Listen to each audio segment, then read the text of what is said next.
Hello, Facebook Live. Welcome back to the One in a Million channel. This is Eunice Chan here, and I'm so happy to have you guys here to discuss this beautiful topic today. So, today I have something very different to share with you, and as this channel is evolving, I'm also talking about more things and bringing to the surface more things that are a bit more personal. And today we are talking about vulnerability, about the fear of opening up to people, the fear of being seen, the fear of just sharing yourself with somebody else. And I think that this is a kind of a very life changing topic because it really shakes us to the core. It confronts to us how we relate to people, and it also brings ourself into the light for those of us who have not allowed ourselves to connect with others, who have hidden ourselves, who have put ourselves away. This is something that it's a very big, daring step to take out there. This was something that I have struggled with so much growing up. Like to even think about the idea of opening myself up to people and showing them my weakness and talking about myself and talking about my story and sharing anything that is any less than perfect. For me, it was just impossible. Like, get out of here. We cannot have that conversation. I will not show you that part of myself. And as a matter of fact, like if I had not done this work, if I had not gone through this journey myself, I wouldn't even be talking about this with you right now. Vulnerability is so much more than just sharing stuff with people. It's more than just about sharing the hard things. It's not just about saying things that you don't want to tell people or like telling secrets to people and then like telling them your emotions. It's not just about that. Vulnerability, I found, and in my experience, is something so much deeper. It transforms relationships when we allow ourselves to open up and actually share space, share ourselves with other people. It's a very liberating experience, and at the same time, it could be very confronting to who we are. The reason why it's so difficult to open up to others is because for our entire lives, if we have like not allowed ourselves to share us with other people, that is how we have known ourselves all along the way.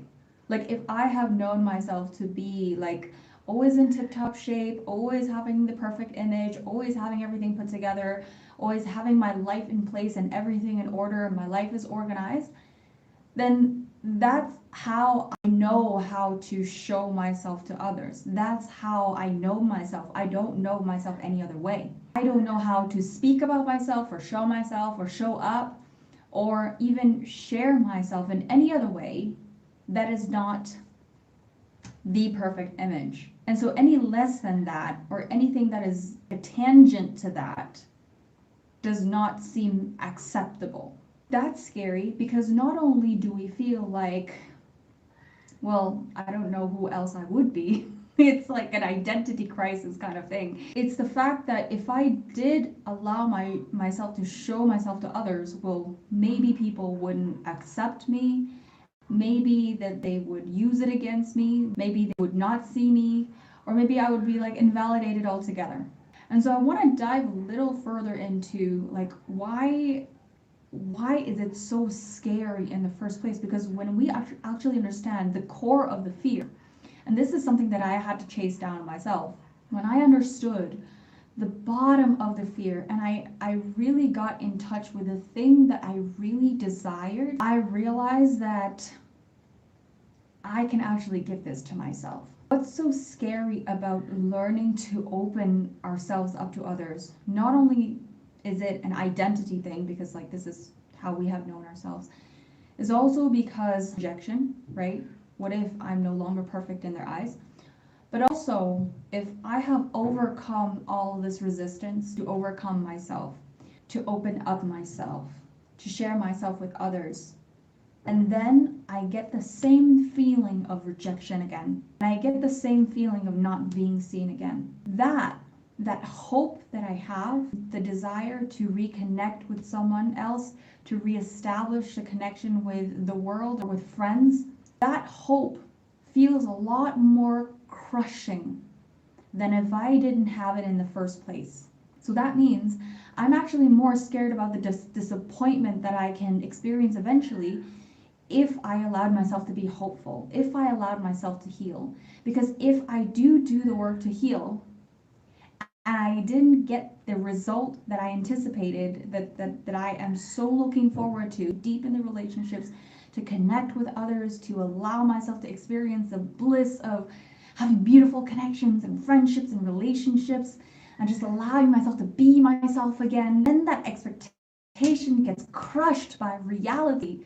When people do not see me again, that disappointment hurts a lot more than not trying at all in the first place, than just hiding in my little hermit and being alone and being isolated and just being distant from people. When we don't allow ourselves to be vulnerable, we distance ourselves from people. This is why it's so painful to always have to be in tip-top shape, to always be Little Miss Perfect. You can only pretend so much. And at one point I was just like, you know what, this is not working, this is not healthy for me. I don't like how I'm living. I don't like the fact that I always have to be another version of myself. And then I am a different version of myself when I'm in private. And there's so many things that I can't talk about because, well, if I do talk about it, who's going to accept me and love me anymore? And more than that, who's going to hold space for me? The fourth reason as to why we're so afraid to be vulnerable is because vulnerability implies that other people have to hold space for you. Vulnerability implies that you are in a place of feeling delicate. You're in a place of needing someone to rely on, to trust someone. It means that you're not providing value, you're not of help for someone, you're not useful for someone. What that means to me is if I allow myself to be vulnerable and share my story, share my concerns with someone, and be in this place that where I need to lean on someone, it means that I am not worthy because I am in this place of need of support. It's very quickly made me associate sharing myself to this feeling of just unworthiness. It means that I'm not giving value. It means that I'm not helping someone. It means that I'm not valuable. So I always have to be the person who provides for everyone, helps everyone solve their problems, fixes things for others. And I have to be the one who has the strong face, because if I don't, it means that I am on the opposite side, which means that I am relying on someone. I've actually figured this out. The more I can open up, the more that I can be myself, the more that I can be true to myself, the more I give permission for other people to be true to themselves. Wouldn't I actually be doing them a service? Wouldn't I actually be the one who's liberating them from their idea of needing perfection, from their idea of having to be disconnected from people, from their idea of we all need to look perfect together and we need to talk about how perfect we are together?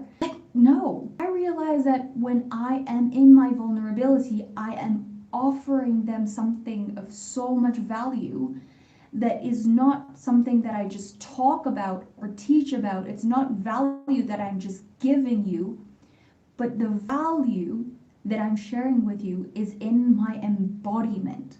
It's in the experience of this authentic exchange. It's a beautiful connection that otherwise would not have been able to take place if I decided that I'm just going to sit here and look perfect and I cannot have any flaws, but actually is not an accurate representation of me. But in fact, I am in my humanness and I can accept myself being in my humanness, which means that if you are in your humanness, I will very much accept you too, because we can be humans together. And how amazing would that be? So there is a safety that gets created, that gets communicated, even when I'm not telling you that you get to be vulnerable with me, and I start with opening myself up to you. That is how that value is generated. Like your authenticity is a very intangible but beautiful experience that can only be felt by the heart. So, yeah.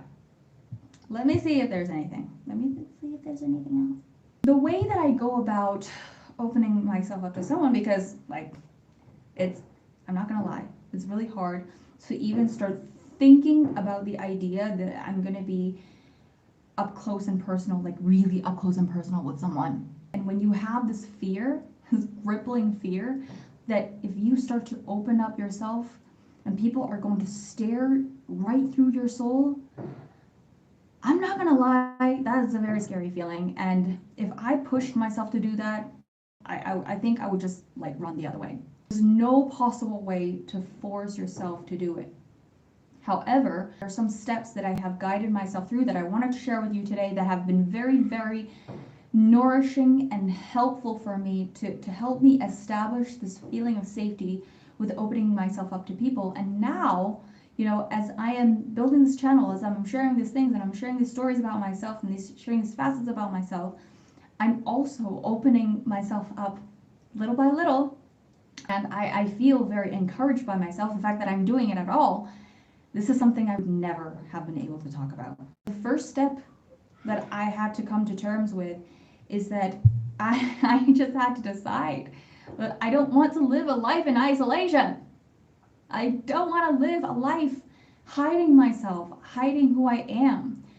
I couldn't figure out how exactly it was going to look like.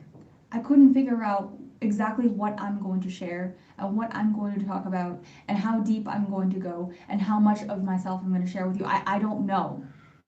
But what I do know is I'm sick and tired of having to pretend to have this image that I have it all together. I'm tired of this feeling of like, look at me, this is how perfect my life looks.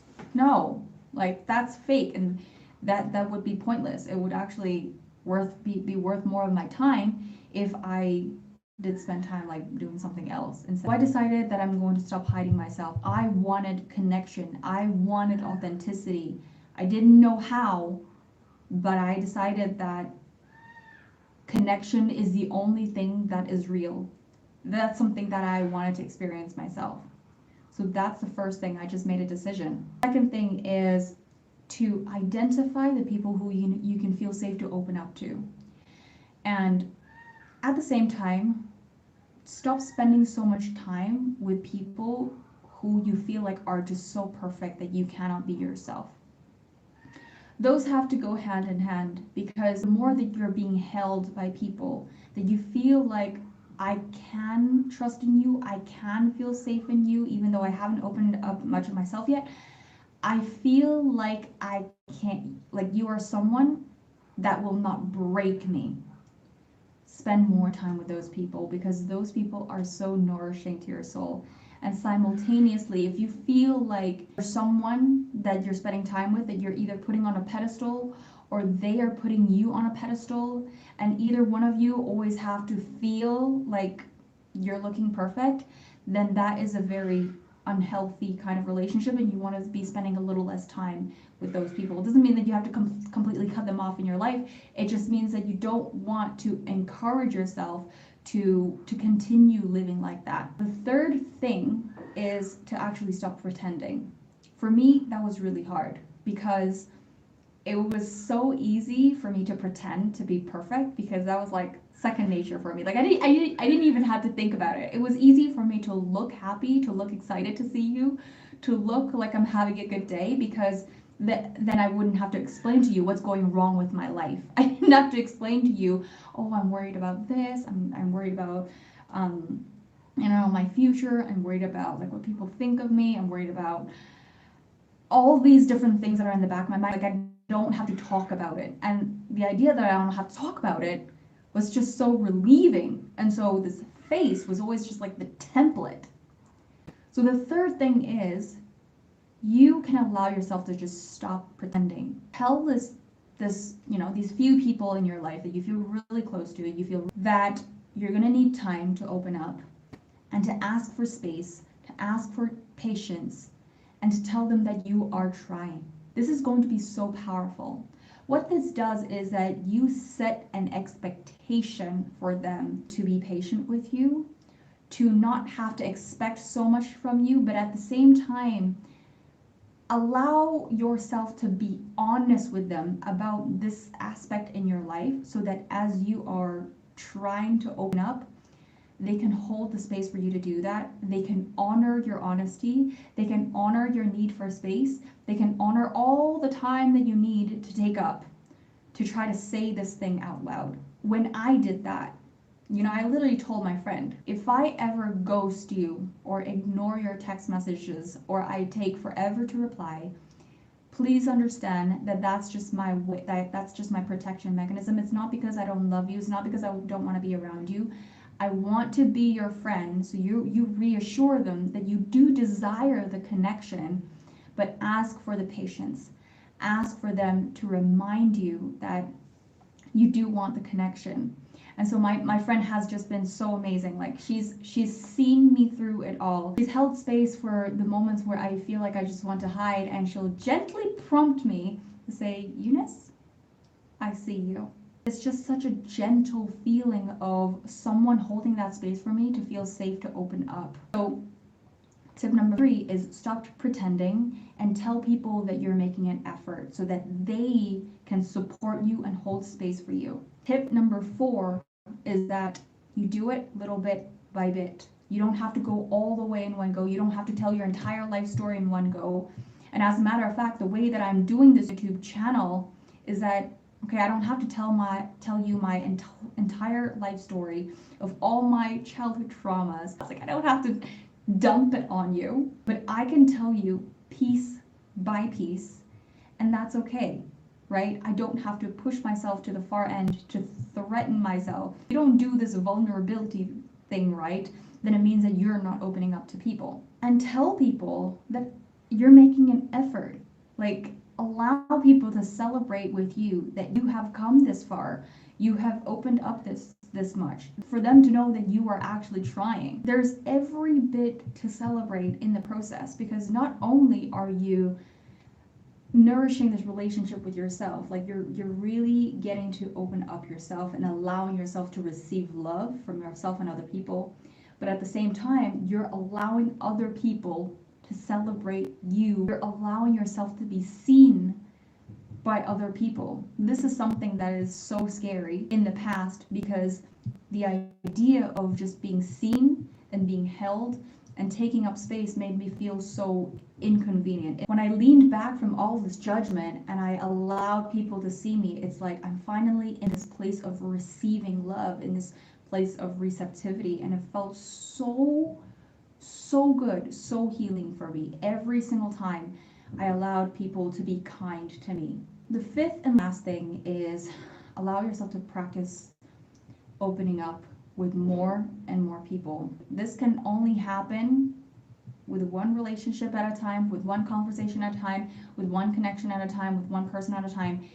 And it's a very gradual process. It's not something that can just happen overnight. In this process, I have really learned to reassess my conversations and reassess, like keep checking in with my relationships and assessing, okay, like how am I feeling? Do I feel like I'm pushing myself? Do I feel like I'm forcing myself to open up? Do I feel like I'm trying too hard in one go?